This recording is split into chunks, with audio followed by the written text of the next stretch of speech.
How do I approach tough decisions?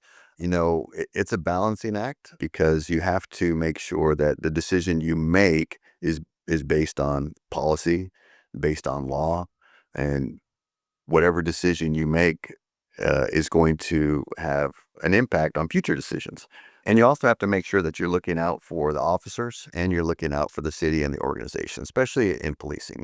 There's always, you could always be subject to a lawsuit. I've been sued dozens of times throughout my career over a variety of reasons. Fortunately, none of them were ever valid, but it does happen. And so you have to really understand the impact of your decisions and not just, on the individual or the organization, and how that filters down because there's messaging that goes along with that as well.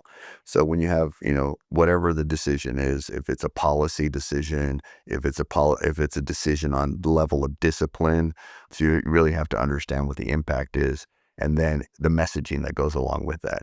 If it's something major, and this has happened several times here, based on the decision that I made. I made a concerted effort to go to the briefings and have meetings with all the officers to make sure that they understand the decision that I made, why I made the decision, to kind of squash the rumor mill about what's going on.